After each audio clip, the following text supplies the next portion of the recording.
Buenas tardes a todos, bienvenidos al Encuentro de Buenos Aires 2013, esta Convención Internacional de Numismática. Les agradecemos su presencia, realmente es muy importante tenerlos acá con nosotros en esta casa amiga que es el Archivo y Museo Histórico del Banco de la Provincia de Buenos Aires, y que bueno, después, hoy empezamos directamente con las conferencias y al final vamos a hacer la presentación formal del encuentro con las palabras del director del museo y del presidente del Centro Numismático.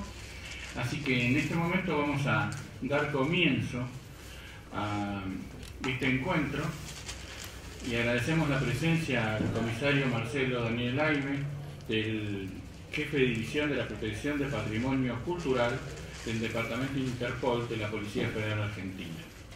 Y él nos va a hablar sobre la prevención del tráfico ilícito de bienes culturales. Y bueno, le agradecemos que nos acompañe y lo escuchamos con mucha atención, que realmente esperamos poder aprender un poquito de este tema tan difícil en nuestra disciplina numismática, que es todo el tema del tráfico de... Marcelo, muchas gracias. De todo, buenas tardes. Primero agradecer a Carlos Mayer, a la Federación, por esta invitación. Espero serles de utilidad y en cualquier momento pueden interrumpir, hacer las preguntas que necesiten. También agradecer al Banco Provincia, a Agustín, muchas gracias. Esta casa me trae grandes recuerdos porque así empezó mi actividad en lo que se refiere a la prevención del tráfico ilícito de bienes culturales, allá por el año 98. La primera vez que hablé sobre este tema fue justamente en esta casa. Entonces me trae grandes recuerdos. Vamos, en primer lugar me voy a presentar. Yo ya del año 98, por casi casualidad o causalidad, empecé a hablar sobre este asunto y a partir de ese momento nunca más me desvinculé de esta cuestión. A partir de ahí desarrollamos con un conjunto de personas en determinados momentos y profundizamos sobre ciertas circunstancias de la prevención del tráfico ilícito. Desarrollamos un sistema que hoy es copiado por toda Latinoamérica. Nosotros brindamos nuestra sugerencia y nuestra capacidad que hemos adquirido en estos años para compartirla con nuestros colegas de otros países. En primer lugar, mi presentación va a estar referida a lo que es la Organización Internacional de Policía Criminal. En segundo lugar, qué es lo que hacemos nosotros a nivel nacional, y también lo que se refiere a la prevención del tráfico ilícito y, por supuesto, referido específicamente a la numismática. La Organización Internacional de Policía Criminal es una organización intergubernamental compuesta por más de 190 países.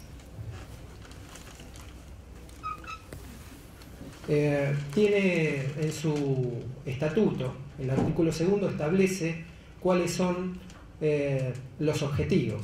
Y el objetivo fundamental es desarrollar, dentro del marco de las leyes de los distintos países, imagínense que cada país tiene un sistema jurídico muy diferente a otro. Entonces, dentro del marco de respeto al sistema jurídico de cada país y de los derechos humanos, por supuesto, desarrollar la más amplia asistencia recíproca entre las policías de esos países. Y por supuesto, la limitación que nosotros tenemos es que no podemos intervenir en cuestiones políticas, cuestiones militares, raciales o religiosas. Con esa limitación investigamos en cuestiones de derecho criminal común.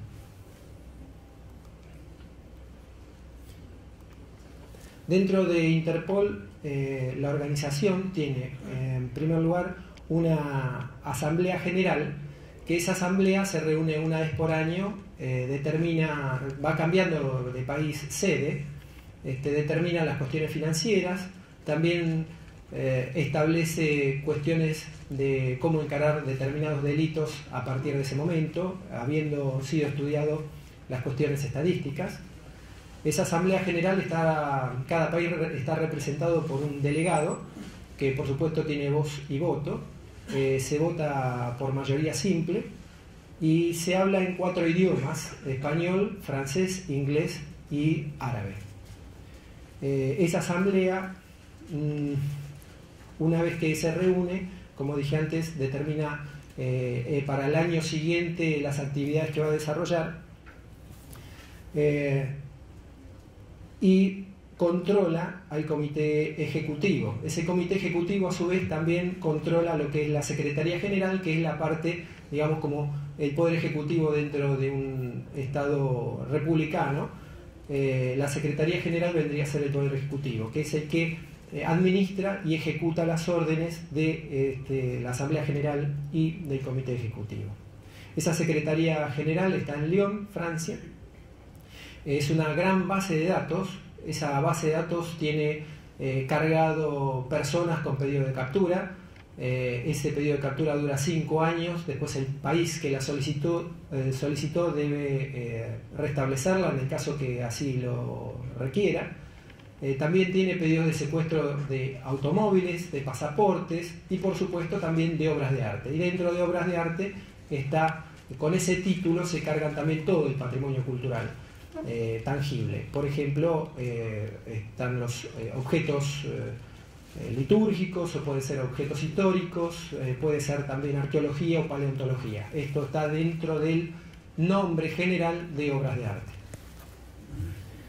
Hay una comisión de control de archivos. Esa comisión es la que controla los pedidos de captura y secuestro de objetos. Cuando hay una cuestión de derecho entre un pedido de captura a una determinada persona, se genera un debate interno, se establece si ese pedido de captura está bien pedido, si cumple con los requisitos que mencioné recientemente, si no está en contra de las limitaciones de cuestiones religiosas o políticas, como dije antes.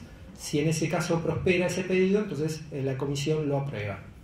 Y después están las oficinas centrales nacionales. Interpol, como organización internacional, no puede meterse en un país y realizar procedimientos policiales, sino que esa organización acepta a un servicio policial designado por el propio país que lo va a representar. Y es así que en nuestro caso la Policía Federal Argentina es la que lo representa a nivel nacional. Y cualquier pedido de captura a nivel internacional de un país que integra el conjunto de países que está dentro de Interpol pide una captura, nosotros somos los que la ejecutamos en el interior de nuestro país. Sí podemos admitir comisiones rogatorias o alguna información que nos pueden suministrar, pero cada país es soberano dentro de su territorio para hacer las detenciones. Las oficinas centrales nacionales, como dije antes, está dentro de Policía Federal Argentina y tiene aspectos de capturas internacionales. También está en los aeropuertos internacionales. Cuando ustedes salen del país y presentan en migraciones, la base de datos de migraciones está conectada con la base de datos de Interpol Internacional y en pocos instantes se chequea si esa persona tiene algún impedimento legal de salida o ingreso.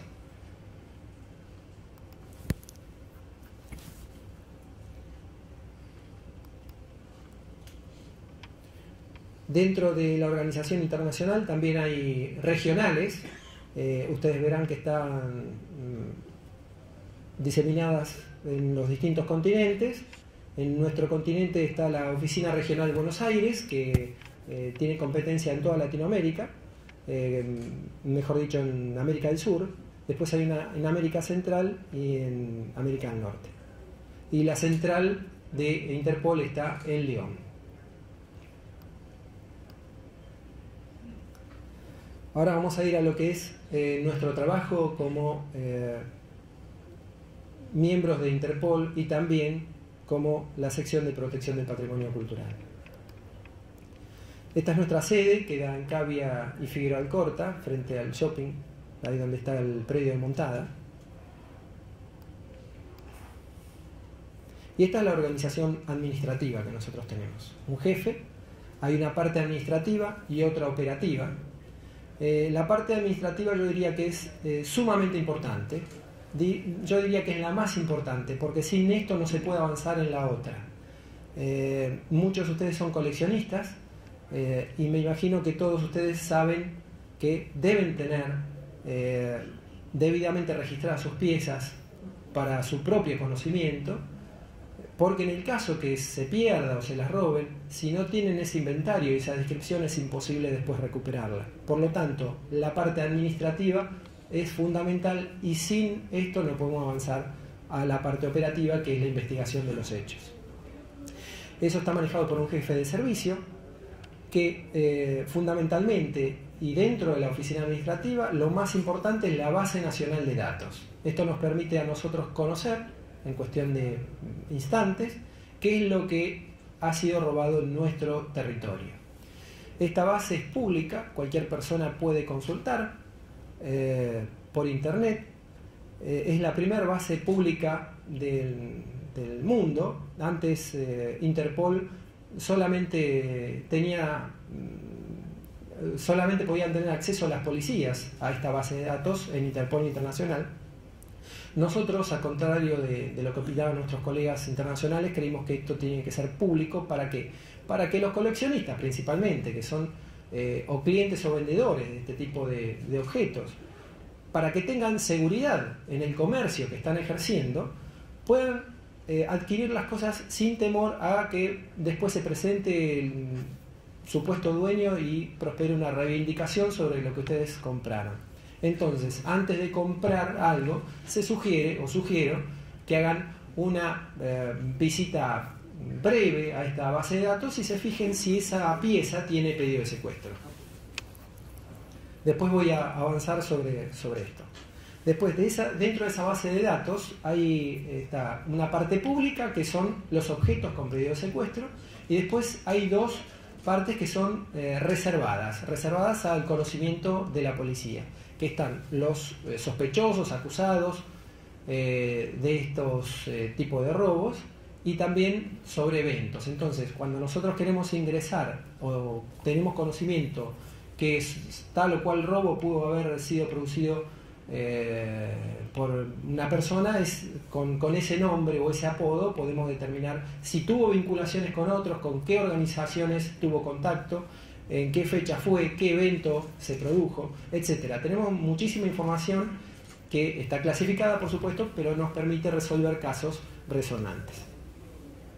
Y después, la otra parte importante también es la capacitación y difusión. Una de ellas es esta, que es participar en eventos o charlas que se realicen sobre este tema y difundir también en las escuelas primarias y secundarias, porque nosotros creemos, estamos absolutamente convencidos que son los chicos los que van a crear conciencia a los mayores para evitar el tráfico ilícito.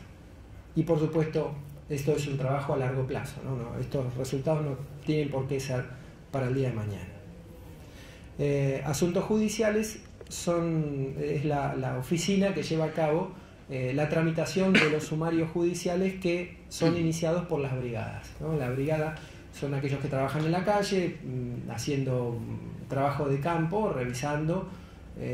Hoy en día no contamos en la ciudad de Buenos Aires con una legislación, ni en todo el territorio, una legislación que nos permita a nosotros visitar los comercios de antigüedades y revisar si a quién compró, a quién le vendió, con qué fecha, etc. Eso nos permitiría a nosotros una herramienta más, que es para impedir el tráfico ilícito, que si bien uno lo cuenta así y dice, bueno, con la visita voy a perder tiempo, pero esto seguramente que va a mejorar la situación de los comerciantes honestos, porque esto va a permitir un comercio más rápido y con mayor fe de parte de aquellos compradores. No van a estar dudando si lo que están comprando puede haber sido objeto de algún ilícito.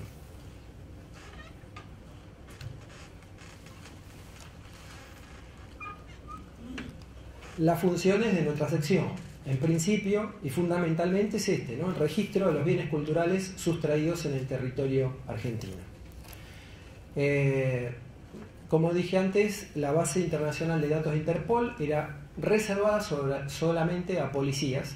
Entonces, esto no permitía el acceso a personas, a ciudadanos comunes que querían comprar una obra de arte o bien alguna moneda. No permitían ese acceso. Después de una serie de discusión internacional que propuse en su momento, se modificó esta situación y hoy en día cualquier ciudadano de cualquier parte del mundo, previa inscripción en un registro que lleva a cabo la Secretaría General, puede solicitar una clave para ingresar a la base internacional de datos y hacer la consulta si así lo quieren. En cambio, la nuestra, la base de datos argentina, no es necesario ninguna clave, solamente con ingresar a la base de internet pueden consultar si esa pieza numismática tiene o no pedido de secuestro. Y esto es fundamental. Bueno, por supuesto llevamos un registro de los museos y salas donde se exhiben, porque generalmente es ahí y en estas circunstancias donde se producen los robos, ¿no? Hemos conocido, y después vamos a ingresar a esta banda que ustedes conocerán, que robaron el Banco Nación, el Museo del Banco Nación. Llevamos estadísticas sobre sustracciones y hallazgo de bienes culturales. Esto nos permite a nosotros también establecer rutas de tráfico, modus operandi, etcétera, que nosotros después proponemos a las autoridades políticas para que tomen medidas respecto a estas nuevas conductas que nosotros estamos observando. Entonces, de esta manera, sobre los hechos y casos concretos, podemos proponer medidas para casos futuros y de esta manera es que se hace la prevención. Transmitimos las solicitudes. Si voy muy rápido me dicen, si tienen que interrumpir, por favor, ningún problema. Una preguntita. Sí. En la base de datos esa, yo coleccionista, ¿te puedo dar todo el listado de mi moneda para que vos tengas ahí calidad de colección o solamente lo que se ha robado? No, solamente lo que se robó. La base de datos, cada uno de ustedes tendría que tener una base de datos particular, o sea, inventarios de todos sus objetos en forma, digamos, privada y teniéndola en distintos lugares, por las dudas que le roben la computadora y se queden con esa información también. Entonces, yo diría que tengan un pendrive, un DVD, etcétera, en varios lugares, cosa que si se llega a producir algún evento de estas características, tengan la información. En ese caso sí, nosotros nos informan inmediatamente a través de internet, inclusive tienen un formulario que pueden imprimir y nos lo envían, que ahora también voy a desarrollarlo.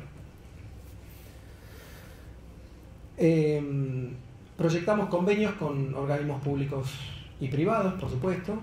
Tenemos hoy en día con ICOM un convenio ya de hace muchos años. Ahí arrancó nuestra actividad en el año 2000, también con la Secretaría de Cultura de la Nación, que firmamos un convenio que era justamente para crear esta base de datos, que sin base de datos es imposible hacer alguna investigación.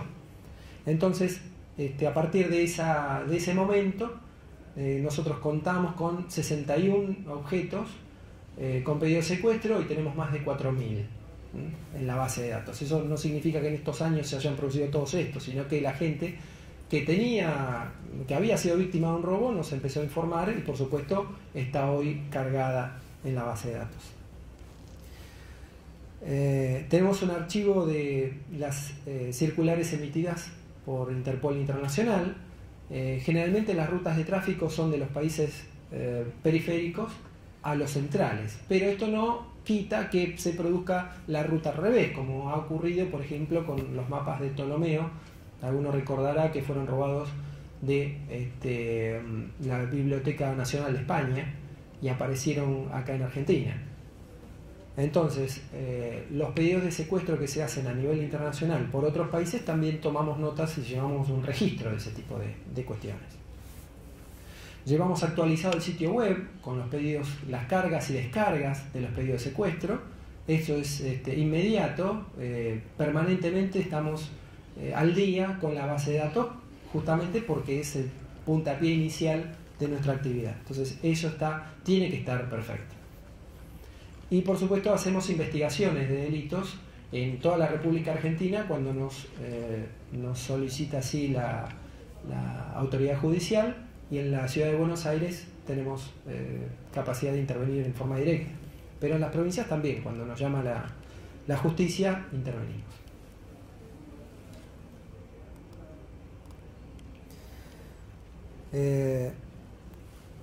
Una cuestión que antes de adentrarnos en lo que es el tráfico ilícito tenemos que ver y saber someramente de qué estamos hablando, y para eso tengo que hacer una breve reseña histórica cómo se fue dando el tráfico ilícito de los bienes culturales. En primer lugar, ya desde los primeros asentamientos humanos hubo tráfico ilícito. ¿Por qué? Porque los pueblos, unos que aledaños a otros, se invadían, se armaban guerras, se destruían los ejércitos, pero también los sometían como esclavos.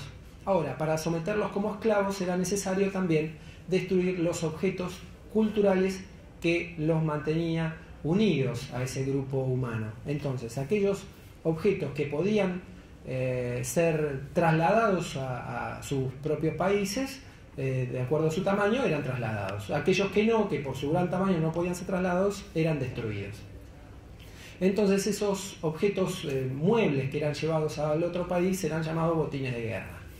Y de esa manera, trasladando esos objetos de cohesión de una cultura y destruyendo aquellos otros que no se podían trasladar, es que se puede someter a un pueblo a someterlos como directamente como someterlos directamente, digamos, como esclavos, ¿no?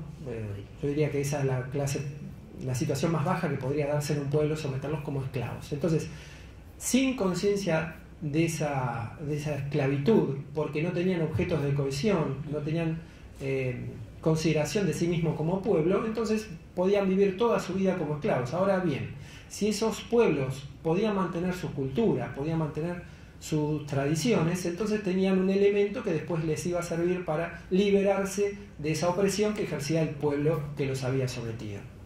Entonces, ya esta característica la vemos desde, por ejemplo, en la Mesopotamia, más acá con el descubrimiento de América, inclusive los ingleses con el Partenón. Hoy, si uno tiene que ver el Partenón, tiene que ir al Museo Metropolitano de Londres. Con el descubrimiento de América, España expolió muchos objetos culturales, más que por el oro en sí mismo, sino también por la condición de objeto cultural, y fue llevado a España, y posteriormente también sometidos esos pueblos. Podemos mencionar los cristianos en el Medio Oriente, los musulmanes en España, que fueron cambiando de iglesia a mezquita, de mezquita a iglesia, sucesivamente, y esa es una manera de someter ideológicamente a un pueblo. Pero este tipo de tráfico ilícito, que hasta inclusive se dio hasta hace poco en la guerra de Irak, que fue saqueado el museo y algunos objetos aparecieron en Estados Unidos, también hay otro tipo de saqueo y tráfico ilícito, como puede ser dentro de un mismo pueblo. Para eso también tenemos situaciones históricas como, por mencionar alguna, los egipcios, que sus arquitectos trataron de evitar el saqueo haciendo ventanas o puertas falsas con escondites, y bueno, en algunos casos con éxito, en otros casos sin éxito. Pero intentaron, ¿por qué? Porque ya lo sabían que había, por supuesto, había saqueos.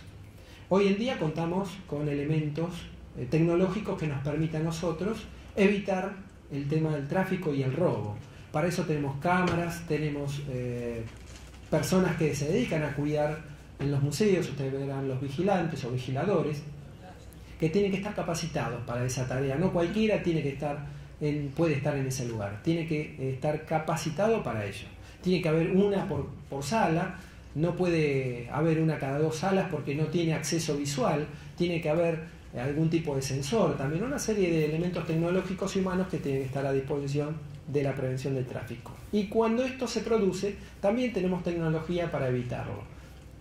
Que para ello tenemos, entre ellos, la base de datos, las comunicaciones, que hoy son mucho más rápidas que la transmisión de información, es mucho más rápido que llevar un objeto de un lugar a otro. El tráfico se da y se produce con mucho tiempo posterior a lo que se produce el robo. Nosotros podemos transmitir esa información en pocos segundos a la otra punta del mundo, y así a noticiar a esos países en donde puede llegar esos objetos, a noticiarlos de este robo, y evitar que personas que quieren comprarlo legalmente compren cosas obtenidas ilegalmente.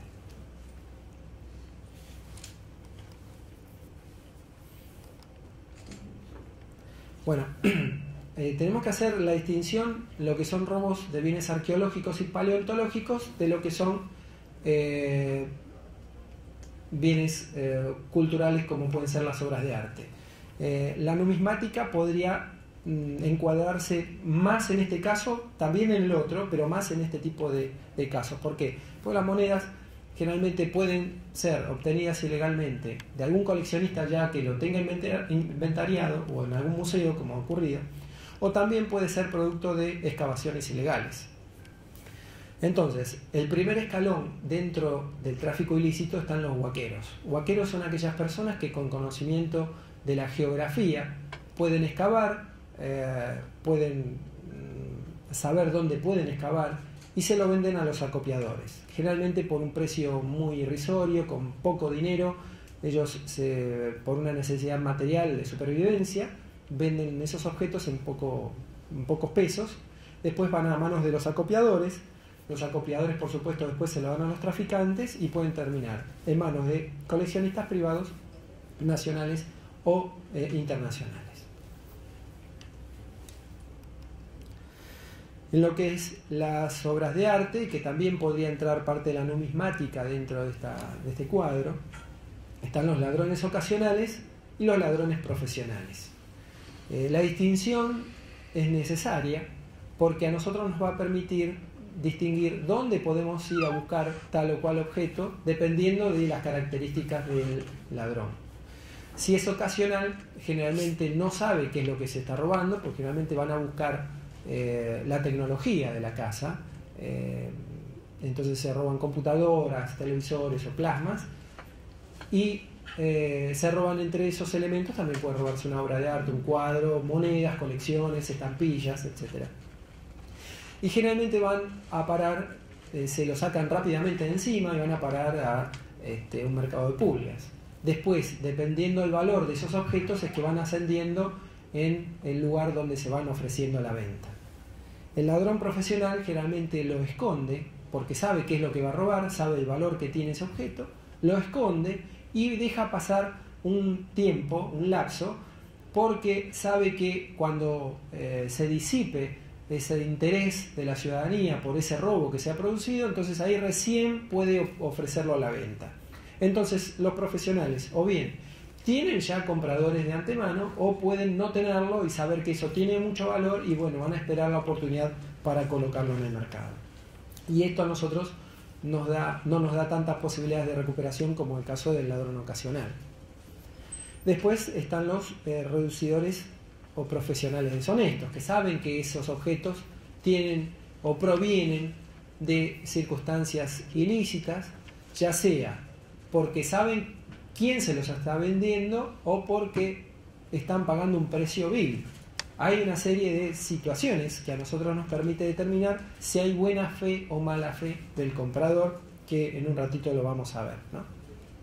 Y están, por supuesto, el comprador, que el comprador, para ser considerado de buena fe, tiene que cumplir ciertos requisitos. Hay una convención de UNIDROIT, algunos de 1995, algunos lo conocerán. En el artículo 4, nuestro país adhirió a esa convención, y artículo 4 dice que para ser considerado comprador de buena fe tiene que haberlo adquirido en un lugar que se dedique a ese tipo de compra-venta, tiene que haberlo pagado un precio lógico y razonable, tiene que haber hecho algún estudio de las circunstancias en que lo compró, y por último tiene que haber consultado alguna base de datos accesible donde no hubiese surgido el pedido de secuestro o impedimento. Para eso está la base de datos. Si no se cumplen con esos requisitos, el comprador va a ser considerado de mala fe y, por supuesto, en un proceso de reivindicación del objeto, va a ser desapoderado de ese objeto sin chance para una indemnización.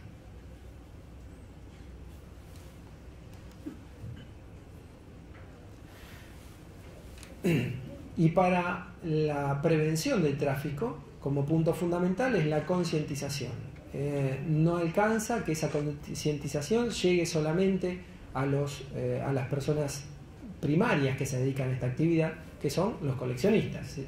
o coleccionistas de arte, de moneda, numismática, lo que fuere, sino también a la ciudadanía en general, que son los que es la primera barrera que se va a producir en este tipo de delitos. Entonces, para eso es importante la educación, como dije antes, primaria y la educación secundaria. Los chicos, y principalmente se ha comprobado esto, que los chicos se le enseñan a los padres en cuestiones de, digamos, de respeto a las normas de tránsito, al medio ambiente. Le dicen: papá, no tires esto por la ventanilla del auto, o no cruces en rojo, etc. Esto también tenemos que crear conciencia en los chicos en el respeto a los bienes culturales, que esto nos representa a nosotros como país y nos representa también nuestra historia y nuestra identidad. Por lo tanto, los objetos culturales, las esculturas que están en las plazas, no tendrían que tener inscripciones, por supuesto, tendrían que respetar la historia de nuestro país. Pero eso no se produce en muchos casos por ignorancia, por falta de conocimiento, y esto lo tenemos que revertir a partir de la educación primaria y secundaria.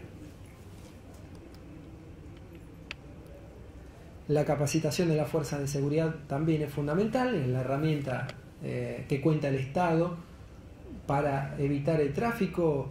Ocurría acá en nuestro país no hace muchos años atrás, estamos hablando de 10 años, que pasaban por la frontera objetos en manos de personas que estaban prohibidas o que no se podía sacar. Y resulta que los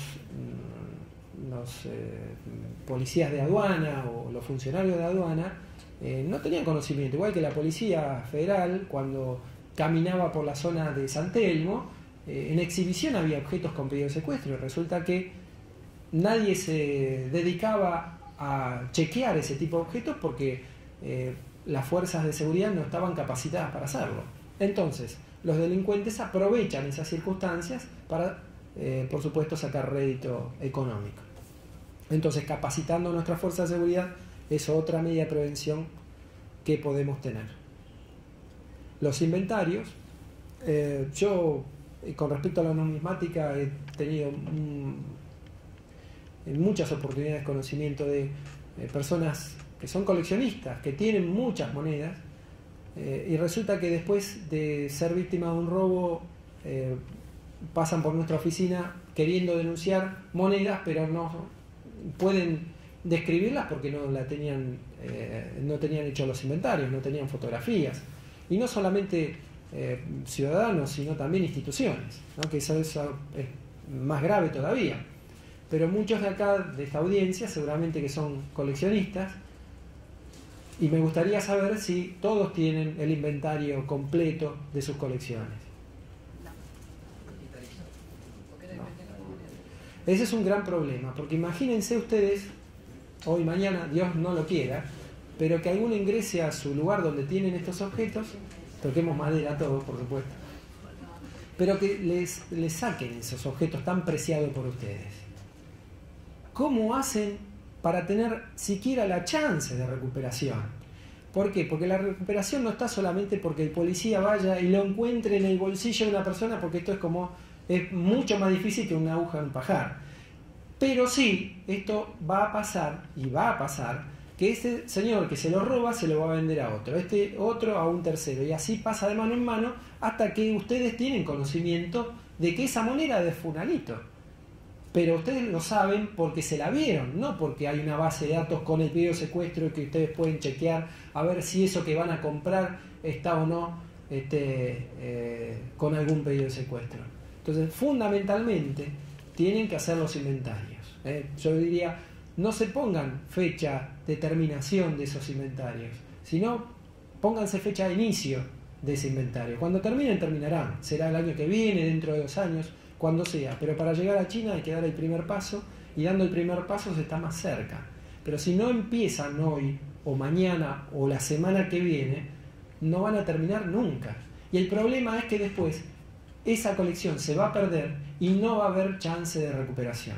En cambio, si eso pasa, si ese evento pasa, que ustedes le sustraen alguna pieza y tienen el inventario con la fotografía bien identificada, nosotros colocamos esa información en la base nacional de datos y en la base internacional de datos, y por lo menos vamos a impedir que algún coleccionista privado lo compre. Y no solamente eso, sino que nos anoticie que la vio en tal o cual lugar y podamos recuperarlo. Porque nosotros no podemos estar en todos lados, porque tampoco a nosotros nos van a ofrecer eso. Sí se lo van a ofrecer a un coleccionista, pero a ese coleccionista que son ustedes y que saben de lo que están hablando, van a verla, van a chequear esta información en la base de datos y nos van a avisar, y por supuesto vamos a recuperar la pieza para su dueño, que seguramente va a estar muy contento, y van a estar todos contentos porque el mercado se va a transparentar. Entonces todos de alguna manera salen beneficiados con esta actitud y esta actividad nuestra, porque se le da más claridad al mercado. Ustedes el dinero que invierten, que es mucho en esto, no lo van a perder. En cambio, si hacen estos negocios así, en forma muy superficial, sin tener en cuenta estas circunstancias, bueno, en algún momento pueden ser pasibles de una reivindicación por parte de su dueño y perder el dinero que invirtieron.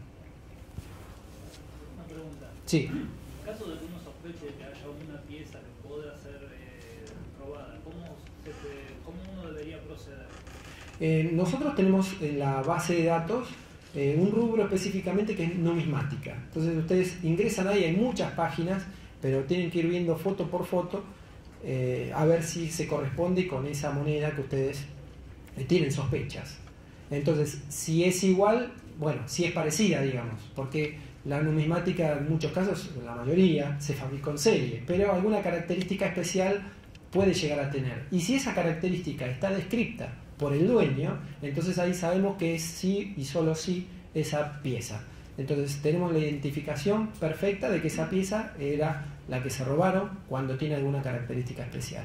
Eso nos permite identificarla. Si no, después se la daremos al dueño para que la revise y vea y declare bajo juramento si reconoce como propia esa pieza. O sea, ahí se va a abrir una discusión judicial, pero de cualquier manera, ante la sospecha, primariamente es consultarnos a nosotros, porque ustedes primero consultan la base de datos, ¿no? La ven, dicen, esta es la misma que yo tengo sospecha que es robada, y entonces con esa información nos avisan a nosotros y después nos encargaremos de hacer la investigación correspondiente. Ahí están las que robaron del Banco de Nación, del Museo de Banco de Nación. Sí, hay algunas, todavía no están todas identificadas.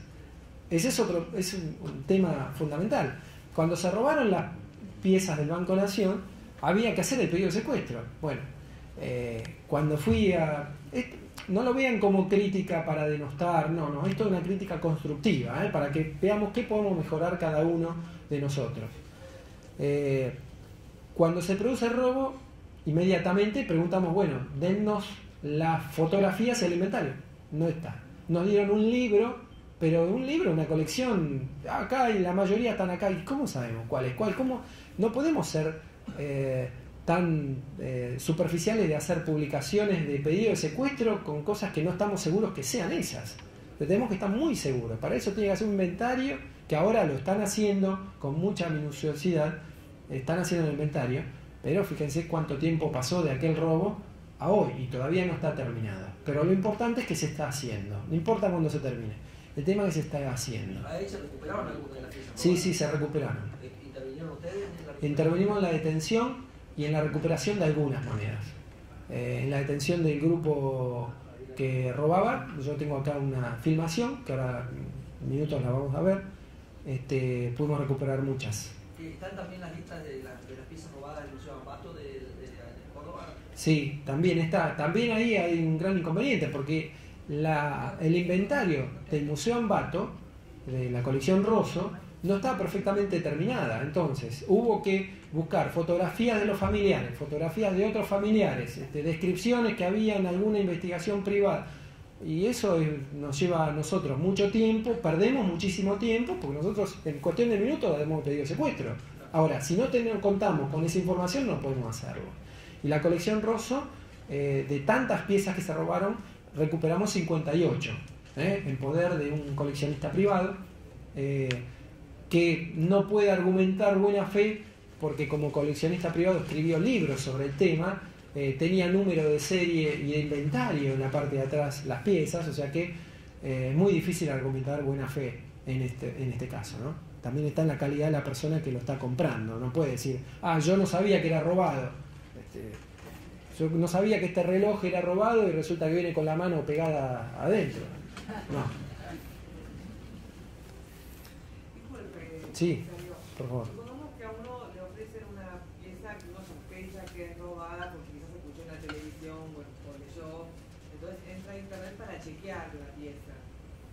Si uno en un 95% está tan seguro que tiene que llamar al 911. Sí, comunicarse con nosotros con el teléfono o por internet o por teléfono, nos llaman inmediatamente. Está la persona ahí. Sí, sí, nosotros vamos inmediatamente, ¿eh?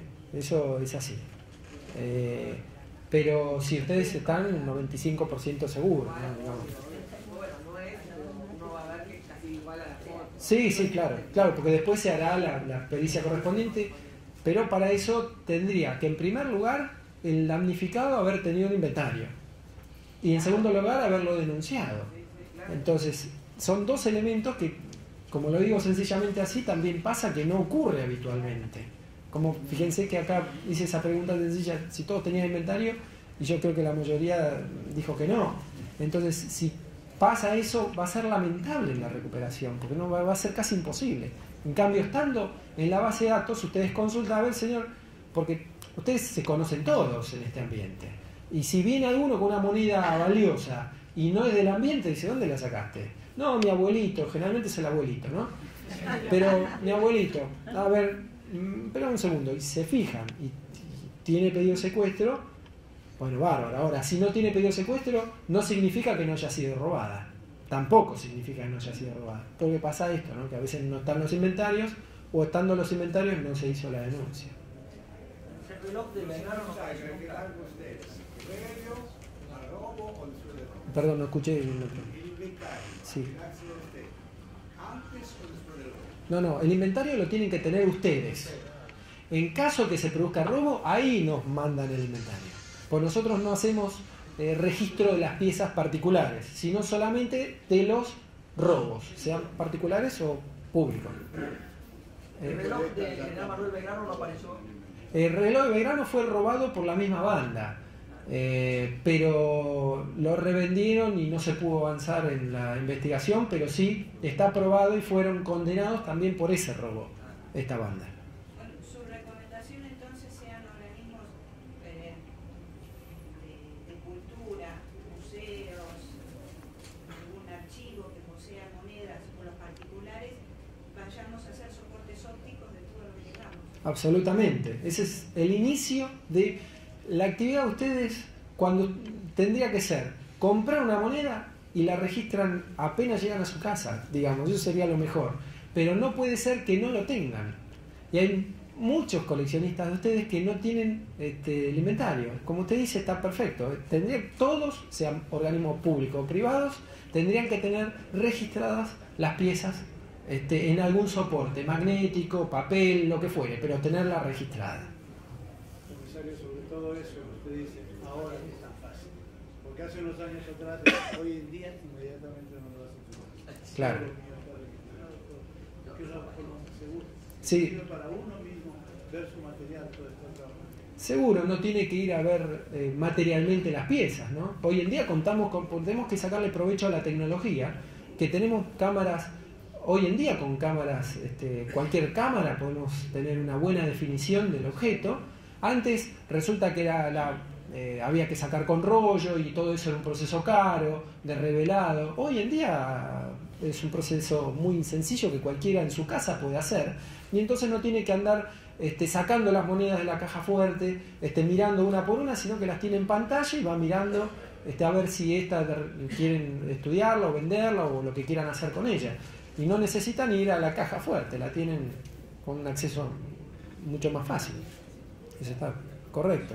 ¿Qué sucede si, por ejemplo, más de una persona, digamos, dicen ser los propietarios, digamos, de una pieza? ¿Cómo se resuelve? Bueno, ahí es una cuestión de prueba que en nuestro derecho, yo lo estaba comentando hace un rato, la posesión vale título. Yo, aparte soy abogado también, entonces lo que les puedo decir es que los bienes muebles el que los posee, se presume que es el dueño, salvo que ello haya sido robado o perdido. Por supuesto, si fue robado o perdido, tiene que existir una denuncia previa. Ahora, si no existió esa denuncia previa, no descarta que haya sido robado o perdido, pero es un elemento más que aporta para la propiedad. Si, supóngase usted y yo estamos discutiendo sobre la propiedad de una moneda.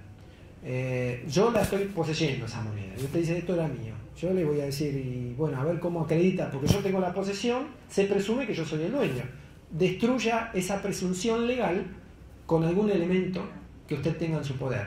Por ejemplo, bueno, yo hice la denuncia hace 3 años y acá está la fotografía del inventario, la fotografía de la moneda con el inventario detallando con mucha calidad cómo eran las características. Entonces se verá si es la misma, es suya. Destruyó mi presunción de dueño. Ahora, si no tiene ningún elemento, ¿y cómo lo destruye mi presunción? No tiene ningún elemento para probarlo, y no prospera. Si usted lo compró de... Bueno. Si usted lo compró de buena fe a ese objeto que tiene, ¿lo pierde sin posibilidad de ninguna indemnización? Y bueno, la buena fe acá se basa en estos elementos. Yo dije, ¿se la compró un comerciante que vende eso? Segundo, ¿cuánto lo pagó? Tercero, ¿consultó alguna base internacional o nacional de datos accesible? Bueno, son todos elementos que van a determinar. Pero supongo así que realmente se prueba que usted lo compró de buena fe. Y sí, ahí en ese caso tiene derecho a una indemnización. ¿Y quién se la daría la indemnización? En la ley, en la convención de UNIDROIT, no me quiero extender en esto porque me quedan 2 minutos, pero la convención de la UNIDROIT, que está publicada en internet, ahí se puede fijar hay un punto especial de indemnización. Hay un proceso muy específico, pero sí tiene derecho. En el régimen legal vigente, fíjense que acá tenemos, a ver, por acá tenía la 25257. Acá se puede acceder por internet y se fija ahí sobre indemnización. Quería mostrarle algunas fotos. Están en internet, www.interpol.gov.ar. Ingresan a donde dice programa de patrimonio cultural y ahí tienen acceso a esto. Bueno, estadísticas que esto les puede interesar. Fíjense, robos en el año 2002, 1 denunciado. En el 2003, 1. Fíjense, lo dejo 1 minuto nada más, paso a la siguiente porque tengo poco tiempo.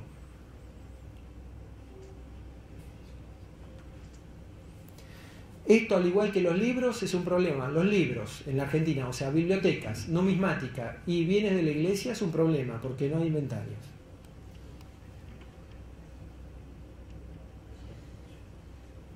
Robos ocurridos en nuestro país. Vamos a pasarlo rápido. Alguno sabrá de esto, alguno conocerá específicamente.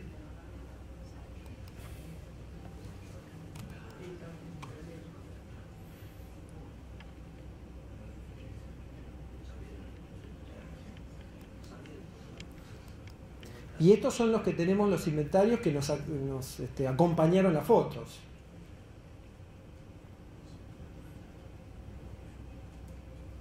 Esto fue robado por la misma banda. Las otras 3 no las recuperamos, una sí.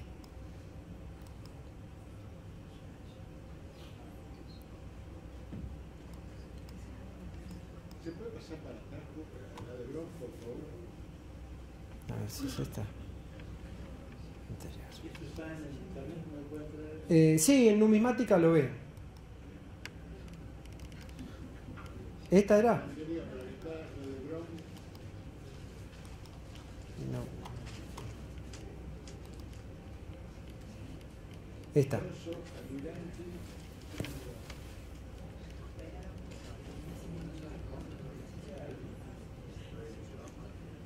Después la busca en la página web. Sí. Esto estaba publicado. Vamos a seguir. Compré un busto de Bron hace 10 Ah, no sea cosa que lo vaya a tener que ir a buscar.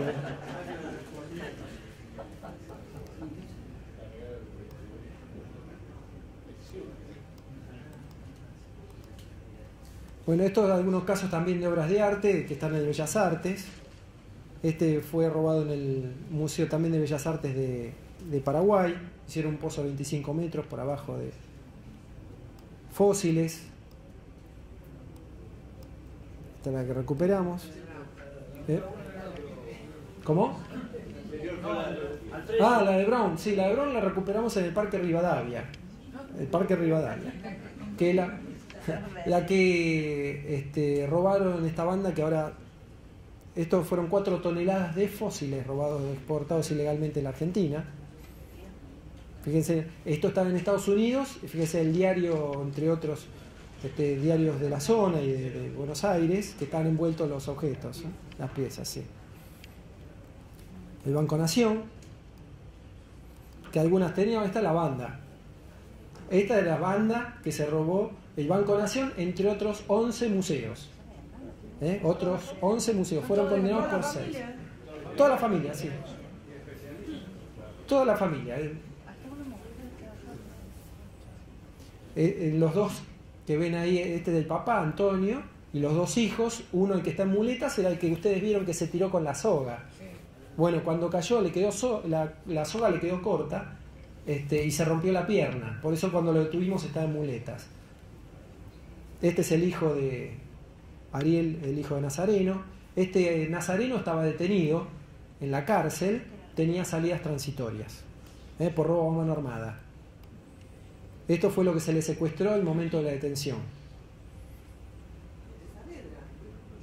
Sí.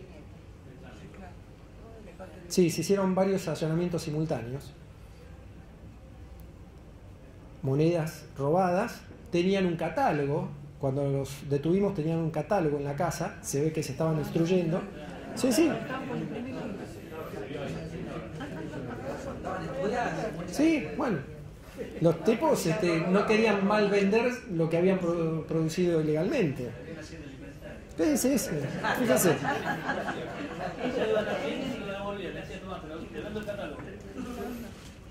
¿Se supone que las otras desaparecieron, salieron fuera del país? Se revendió acá.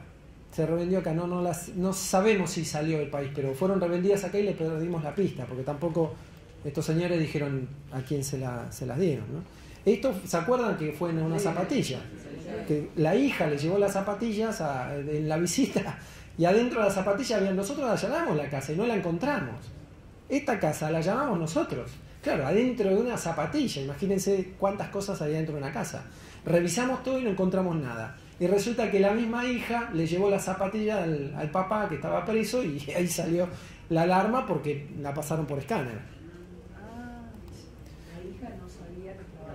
Claro.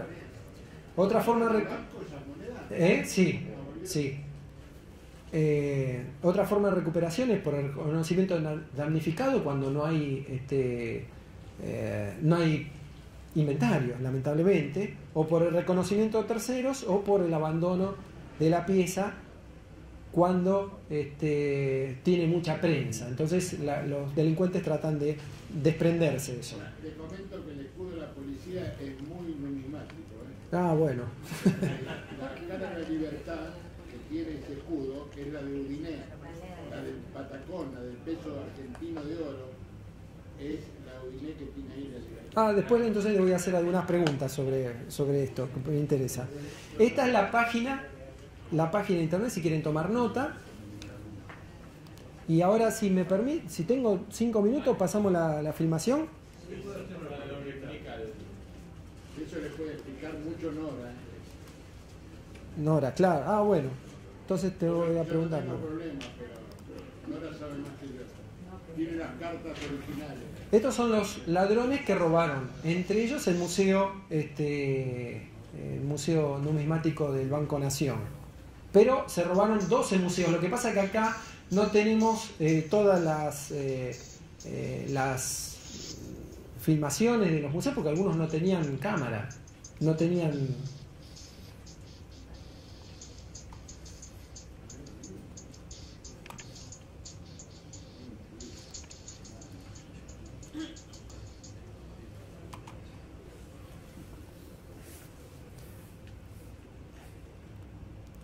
Dura 5 minutos, así que no es mucho. Ven, en ese museo no había cámaras. En este museo sí.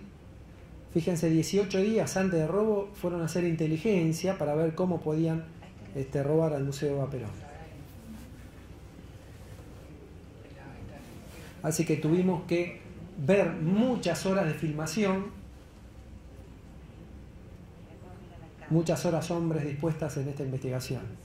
Porque el modus operandi nos indicaban que eran los mismos. Entonces teníamos que ver las filmaciones y contrastarlas con otra filmación para ver quiénes eran los que coincidían.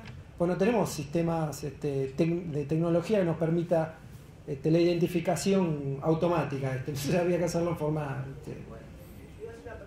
Sí, adelante. ¿Eso sirve como prueba para...? Sí, los condenaron por estos museos. Porque los otros que no teníamos, si bien nos indicaba que fueron ellos, no teníamos filmación, la justicia no lo pudo condenar. Pero por estos 6 sí. ¿Y cuántos años de decisión? 6 años. Ya creo que... No sé si salieron ya hace poquito. Hagan un inventario rápido. Sí, les sugiero. Fíjense que ellos no miran los objetos, miran la vidriera y a ver qué objetos pueden robarse, pero fíjense, miran la seguridad de la vidriera, a ver cómo pueden acceder. Igualmente aprendieron bastante, digamos. Sí.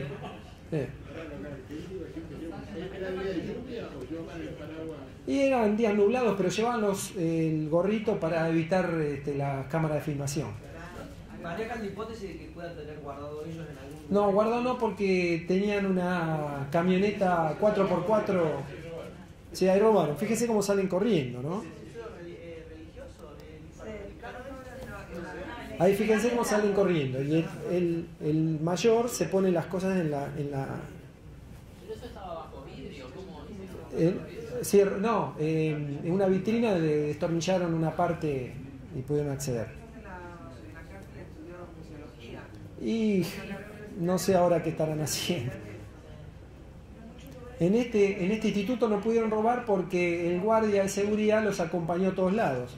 Para nosotros nos permitió la dirección, lo pudimos identificar porque ellos bajan de este auto, que no estaba en nombre de ninguno de ellos, pero a través de la patente tenía muchas faltas, muchas multas en la misma zona. Entonces pusimos guardia, o sea, fue un trabajo, la verdad, realmente de mucho tiempo, porque pudimos identificar a esta gente por la zona donde tenían las multas de mal estacionamiento. Ahí fueron a revisar a ver si podían robar, pero siempre fue acompañado por un guardia que impidió que robaran. Después se suben a este auto y a partir de ahí pudimos identificar el domicilio. Ya habíamos identificado las caras, pero no sabíamos dónde vivían, que vivían cerca de la avenida Santa Fe. Alquilaban ahí, así que imposible determinar su domicilio. Y se mudaron a la semana siguiente del robo al Museo del Numismático de Banco Nación. O sea, que ese auto fue la clave. Sí. ¿Y qué museo intentaron ahí que dice tentativa? Este es el Museo Sarmiento. Acaba con un destornillador. Fíjense que la calidad de imagen no es buena. Hoy este museo tiene mejor calidad de imagen. A partir de esos robos, la autoridad pública mejoró muchísimo los sistemas de seguridad. Acuérdense que robaron algunas lapiceras de expresidentes argentinos en el banco de la Casa Rosada y no hay imagen. El bastón de Frondizi no se robó. Sí, claro, después robado candado, todo el cual. ¿No robaron el bastón de Frondizi también? No me acuerdo de era Frondizi, no sé si era Frondizi. ¿Sí? No, la verdad que no lo recuerdo. Pero sí, un bastón de mando era. Entre otras cosas, porque lapiceras y... Acá es cuando se tira, ¿ves? Que cae y se da la fuga. Bueno, ahí se quebró la pierna. Este es el hermano. Y este es el hijo del primero, ¿no? Que iba a robar generalmente con el tío. Y esta es la gorrita. Ya está la... Bueno. Esto es todo. Nada, muchas gracias.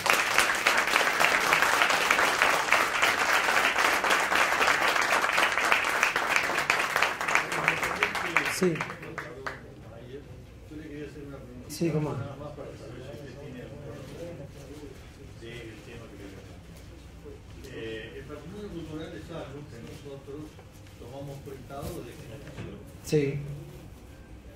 Futura. Sí.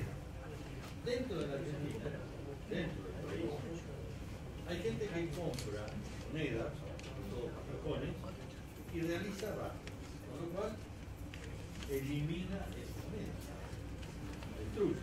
Sí. ¿Hay algo dentro de la policía o ustedes que estén haciendo algo para proteger ese patrimonio que tiene conocimiento? Mire, la legislación específica es sobre arqueología y paleontología. No hay específicamente sobre objetos históricos. Entonces es una gran deuda que tiene nuestro Estado para proteger ese tipo de objetos. Y entonces eso podría entrar como un daño a un objeto mueble cualquiera. No tiene una protección especial. ¿Tiene lo mismo el parque propiedad? Sí, sí, sí. Se destruyen así. Sí, tal cual. Para después generar Tal cual. ¿Se puede exportar o importar elementos históricos? Por ejemplo, guapos. Los guapos que hay aquí son peruanos. Sí. ¿Se puede, yo puedo tener en mi casa unos guapos? Mire, la ley es muy taxativa en ese sentido y establece que desde el momento de la vigencia de esa ley, usted tenía 90 días para registrar esas piezas en el Instituto de Antropología y Pensamiento Latinoamericano. Si no lo hizo, hágalo ahora, le aconsejo, pero si no lo hizo, la ley considera que usted lo tiene ilegalmente y es pasible de decomiso. Entonces, esos objetos que son decomisados y son peruanos se devuelven a su país de origen. ¿Y exportar? No, no se puede exportar. ¿Y yo puedo salir con guapos? No, no puede salir con huacos. ¿Puedo salir con monedas argentinas afuera? En las monedas sí, usted puede salir con monedas. Siempre y cuando hay que hacer una previa autorización a la Dirección Nacional de Artes Visuales, que le da una autorización para sacar obras de artes o bienes culturales. ¿Me piden comprobante de compra? No. Se fijan a ver si eso tiene algún interés histórico y en el caso que lo tenga, si tiene mucho interés histórico, se lo van a querer comprar, el Estado le hará una oferta, después hará un juicio para la restitución, se verá, entrará en discusión, pero tiene que ser algo muy especial. En el caso de medallas extranjeras, medallas no argentinas, que uno quiera sacar del país, ¿las puede sacar? Mire, casos tan puntuales yo no me arriesgaría a decir nada, porque yo no soy un especialista. Eso es una comisión de especialistas que verifica si eso tiene interés nacional o no tiene interés nacional. Entonces, después de ahí, sigue su curso. Pero yo no soy autoridad de aplicación, no podría adelantar un juicio de valor. Sí, claro, por supuesto. Por ejemplo, va a ser una consulta. Si uno, que es muy común que nosotros podamos viajar al exterior Sí. en una exposición. Sí. Uno tendría que declararla diciendo que va especialmente a una exposición Sí. y después declara que la trae de vuelta. Sí, claro. Dirección Nacional, la Dirección Nacional de Artes Visuales. Un detalle con respecto a eso que decís, Mario. Puede ocurrir, y ha ocurrido, de que vos podés pedir permiso para salir a hacer una exposición, acá se te autoriza la salida, salís con el material y cuando querés volver a ingresarlo, la aduana del otro país no te deja traer los elementos. Eso puede ocurrir y ha ocurrido. Y sí, porque cada país es soberano y hay que ver si reconoce este tipo de instrumento. ¿Puedo vender monedas afuera? Sí, eso sí, absolutamente sí, siempre y cuando no sean consideradas por el Estado como de interés nacional. Pero si usted está autorizado a sacarla, la puede vender, puede hacer lo que quiera. ¿Fósiles? No, lo que es arqueología y paleontología está prohibido la venta, compra, de todo está prohibido sobre eso. Fósiles y arqueología, salvo que usted pida autorización y puede tener la tenencia de esos objetos en el instituto. Si yo tengo, por ejemplo, una piña fosilizada, tengo que denunciarla. La tiene que denunciar. Es mejor no traerla porque se saquea la zona. Usted la tiene hace mucho, bueno, tiene que denunciarla. Sí, en el Museo Bernardino Rivadavia, pues esa es la autoridad de aplicación en materia de paleontología. huacos. Y lo otro es... No, huacos no se puede. No. No, pero si ya lo tiene, como si peruano, alguien ya lo el tiene. problema de los huacos en el Perú, que tenemos todo el tiempo estar reclamando fuera. Sí, claro. Pero si salieron antes de cierta fecha en que no había Bueno. ninguna prohibición porque lo vendían en la calle. Bueno, para nosotros tenemos legislación del año 1913. Del año 1913 a 2003 existía una ley que impedía, o sea, no tenía sanciones penales, pero sí impedía la compra, venta, sustracción, etcétera, de ese tipo de cosas. Ahora bien, de 2003 a la fecha, tenemos legislación que condena con sanción penal a aquellas personas que están involucradas en este tipo de cosas. Así que nosotros desde el año 1913, si no fuera que lo tenía del año 1814, que yo, ahí va a ser difícil, ¿no? Bueno, ahora sí. Gracias. Muchas gracias.